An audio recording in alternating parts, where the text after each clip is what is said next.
And good morning, everybody. It is Wonderful Wednesday with Kori Gordon. Now, Kori, I have not met you in person. No. However, I know that you, like me, you're a hypnotist and you're up in Canada. So, do you know what, Kori, take it away. Tell us about you, how you got into hypnosis and what you like working with. Take it away. Okay. So yeah, I'm typically not from the world of natural healing. I originally was in the world of finance, and I went through a fairly black period in my life, and these things just kept coming at me. So I started kind of looking into them and learning about them. And my journey has taken me from finance to now I own a wellness center in Canada and offer natural therapies. So, because I'm from a world of finance, I'm a very black and white person, very logical. So, it's a real stretch for me to be in the realm of energy and natural healing. But the interesting thing is that I test everything before I offer it to my clients. I'm testing it. So before I opened my wellness center, I was going to a number of different centers that offered the therapies that I wanted to present in my center, and learned all about them, tested them to see if I liked them. And anything that I found worked for me, I then would offer through the center. So it's been a journey. I love that. I love that. Kori, so what have you got? What do you offer in your wellness Yeah, center? so I have float therapy, which is floating in 10 inches of water and over 1,000 pounds of Epsom salts. So Mhm. very good for the physical ailments as far as aches and pains, inflammation, joint issues, and that. And then from the emotional, mental, you can get down into that theta brainwave and really make some changes and relieve stress and anxiety. Depression helps with PTSD symptoms. I also offer halo therapy, which is a dry salt therapy for respiratory and skin issues. I have a healthy wave mat that has infrared and red light and pulsed electromagnetic field therapy. So those all work together to regenerate cells. And then I also offer Reiki and access bars. I do life coaching and divorce coaching and hypnosis. Wonderful, wonderful. Yeah. So is there anybody else with you in the wellness center? I have employees. Yeah, Mhm.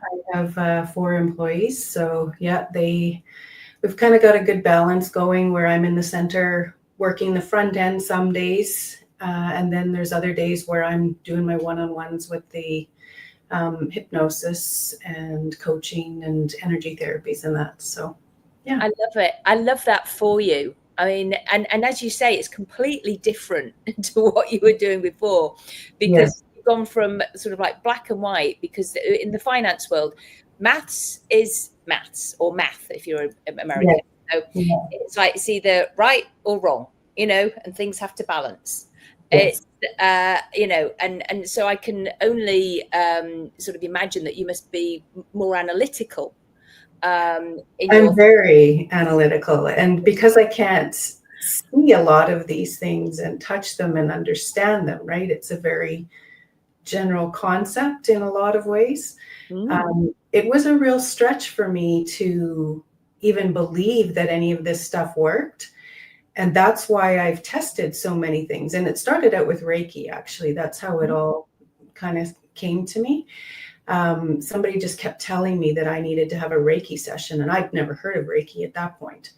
And I said, yeah, yeah. And she would not stop. So I thought, okay, I'll just do this so she will stop. Yes.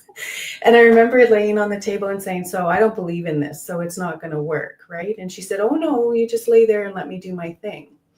So I got up off the table an hour later, and I remember thinking, well, that was a waste of money and time, right? I didn't get anything out of this. And back in that day, it was when you still wrote checks. So I was writing out the check for payment, and this warm sensation just came from head to toe. And I thought, what the heck is that? And I was driving home, and I immediately went to a bookstore to try and find a book on Reiki. And there wasn't any. So then I was online trying to find a book on Reiki. Um, And I could tell that there was something changing within me, but I couldn't really put my finger on it until much later. And it was actually, I felt happy for the first time in a very long time. And I couldn't recognize it at that moment. And then the woman that pushed me to have a Reiki session started pushing me to take the courses and learn how to do Reiki. So I thought, okay, this is perfect opportunity for me to prove that this doesn't work. so, so I went into the course with that intent, and I couldn't do it. I saw the results for myself. But because of my background, I had a very hard time telling people that I knew how to do this and that it worked. So I didn't tell anybody for many, many years. And I would just kind of do it for myself or people that I'd met through the course. And eventually it started, I was getting a little bit braver, and I'd talk to a few people and dabble in a little bit. And then the same process happened with access bars. Somebody else came to me and said, you need to do access bars. So again, went into it trying to prove that it didn't work. Couldn't. And so I was on my own personal journey of healing from the Black period in my life, and found that the energy therapies were helping me. I also took body talk, same principles of, yeah, this isn't going to work and I'm going to prove it. Couldn't. And then I'd also been doing counseling, and the counseling was very, very good for me. It accomplished a lot, but I got to a point where it just wasn't taking me any further. And I was tired of being stuck rehashing all the crap. So I started researching and trying to figure out what I could be doing to go further than what the counseling was doing, and life coaching came up. And so I was looking into that, and I thought, okay, I'm going to take the courses just for me, because there was nobody in my area at the time that offered life coaching. So I thought, I'm going to go and I'm going to learn the life coaching courses for me, and ended up getting certified as a life coach. And again, I was very hesitant to tell people that I had this. And I had people starting to come to me and asking me questions and wanting help, which led to me starting a part-time business where I offered the energy therapies and the coaching. I went through a divorce, and I was the only one in my family, my friend circle, and not even my counselor had been through a divorce. So there was that feeling of being on an island and nobody really understanding what I was going through. And I had lots of support, but I just felt like nobody really got what I was dealing with. And so that sort of led me to starting to offer these things to people that were going through divorce, and started helping people. And because I come from the financial background as well, I was able to help them on the legal side of things, from the perspective of figuring out what a good separation agreement looked like and what was realistic in the legal field, right? So it could save them money as far as with the lawyers and going through all that. I could get them set up to go into the lawyer and say, okay, this is what I think is realistic and what I'm entitled to. And then I could help them budget, but also support them from the emotional side of things. I think that's wonderful, Kori. Absolutely. And isn't it interesting, because your energy had started to change, that people then started being attracted to you. You became like a magnet without you even realizing you were starting to glow. And these people were coming. And I absolutely love that you have that other side then. Because you're right. Because sometimes that's why it can take a team, because there's the emotional support. However, because you know the story of that, then you also can know that, and they probably feel really safe with you. And it's a whole different level when you can have somebody that has gone through a very similar, like everybody experiences things differently, right? But experiencing the same sort of process and being able to empathize and feel that connection with somebody that can say, oh, I know exactly the frustration you're feeling right now. And yes, the court systems are very slow, and this is what you need to focus on. And let's stay clear on what your end goal is. Yeah, no, I absolutely love that. I often share with people, because we can, because I'm not a counselor as such, that yes, I've been through a divorce. Yes, I have stepchildren. Yes, I know how that might feel. You know, it's very exact. We never know exactly how somebody else is feeling, but it's like, for some reason people go, oh, phew, they're not going to judge me. Yes. And then you can just hold the space and you can go, yeah. And they can see that you get it, that like the sadness, because it's a loss, it's a grief of like what could have been, what you thought it was going to be when you first got married. And, you know, there's so many other facets to it. And you're not sitting there like going, well, this, and how does that make you feel? And how does that make you feel? You're really in there with them, holding space, so that they can actually feel their feelings. Yes. Yeah. So I absolutely love that. And then, oh my gosh, I mean, I just think that's so brilliant that you have that whole other space that you're going, okay, these are the next steps with the lawyers. Yes. And you get it because you have that background. And I learned a lot when I was going through my divorce and working with lawyers, and how to kind of keep the lawyers on track so that they're not wasting your money. And there you go. I mean, it's like literally you have, that is such a brilliant niche. You know, people really need to be working with you to have that, because the amount of money that is wasted. Sorry, lawyers, I know you have your but there is, you know, there's a lot of toing and froing. It's the letters. Well, now can you give us this? Well, that just one single letter, and they probably got their paralegal to write, is like, I don't know, $300. Whereas you say, you've got this information, this information, this information. Give them all it in one go, and you can literally, you know, say, where is that bit? I need that bit now. And as you say, keep them on track. Yeah. I just think, to me, this is just like, yes. Yeah. How fantastic. That is just brilliant, Kori. Thank you. Really is. Yeah, it can really help. And like I said, that's what I was looking for when I was going through it. So I thought, well, if I wanted it, there'll be others that can. I will know plenty, you know, absolutely. And anybody watching this, to navigate the system, to hold space and do both, absolutely brilliant, Kori. So we'll, you know, and you work online, so you can work anywhere. Yes. Yeah.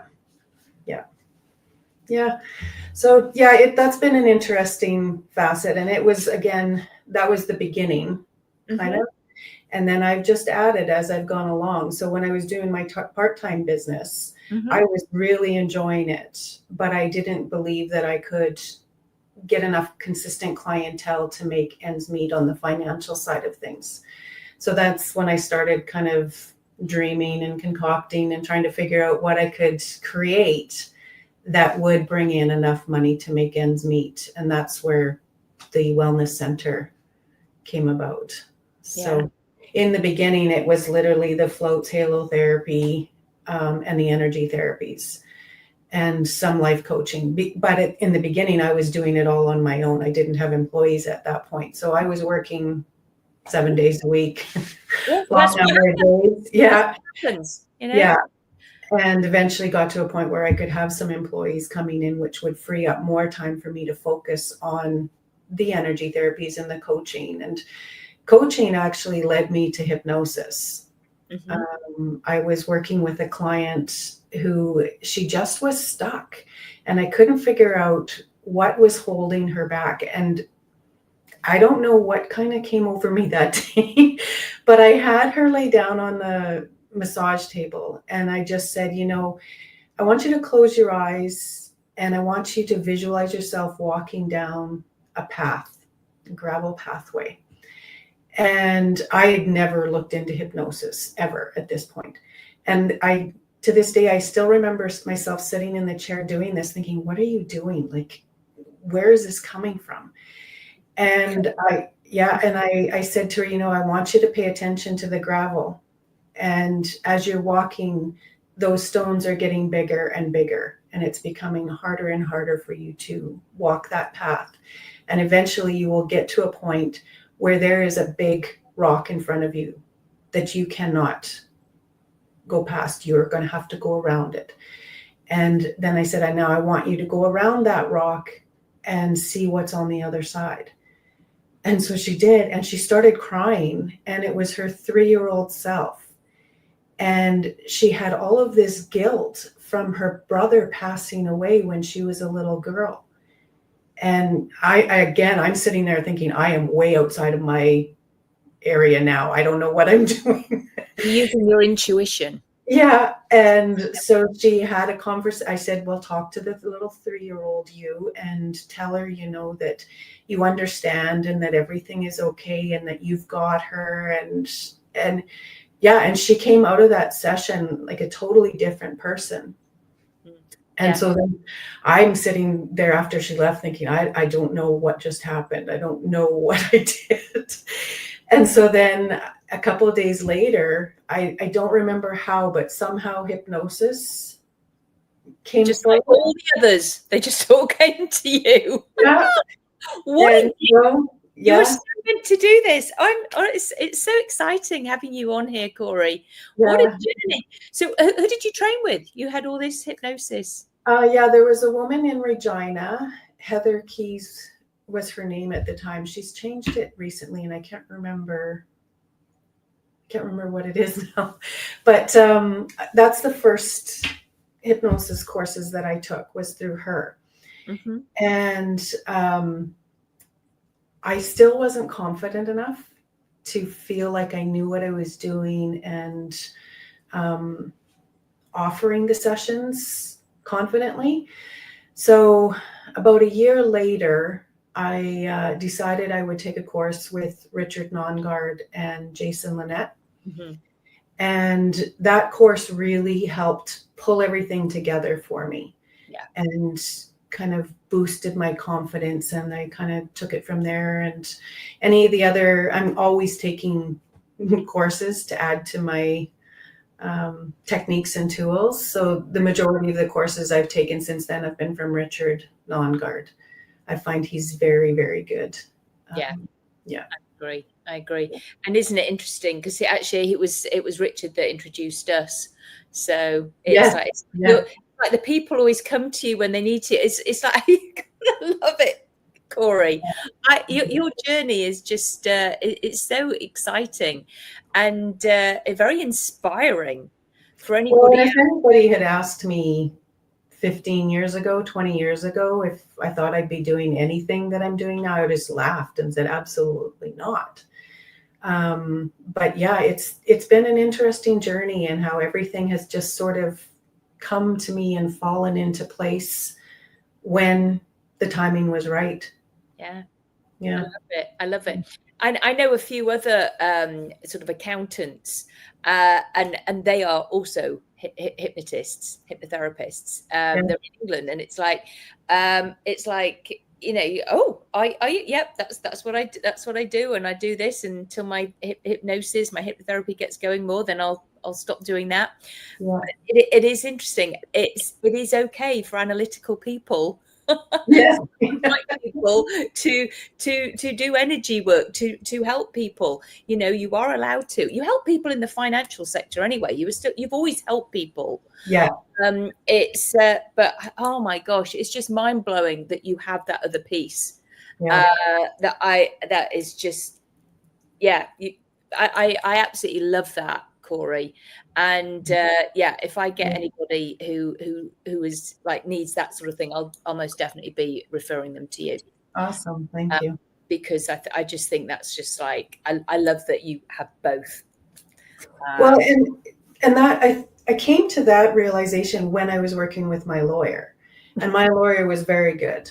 But I'd be sitting there and I'd want the connection, right? And the emotion, and to feel like she understood the feelings, but that's not her job, right? So her job was to look at the numbers and to figure out what made sense and what was realistic from the legal perspective. and to represent me to the best of her ability. And I just wasn't getting what I thought I needed or wanted from her. So now I can prepare my clients and say, your lawyer's job is to do this. So don't go in there and think that you're going to have a conversation about how miserable life was, or what you're putting up with from your ex at this point, right? That's not their job. Come to me for that. And here's what you need to present to the lawyer. Yeah. Yeah. It's brilliant. I remember myself doing that. Yeah. And you're right. It's because we don't know what we don't know way back. Yeah. So I absolutely love this, Kori. Yeah. I expect you and I could talk forever. However, I will stop us there. Thank you, everybody, for watching. And I'm going to get Kori's details in the show notes. And it's been absolutely wonderful having you on here, Kori. Yeah, I appreciate it. So thank you for watching, everybody. And it's goodbye from me, Claudia Ricard, and it's goodbye from Kori Gordon. So take care, everybody. Thank you for watching. Bye. Bye.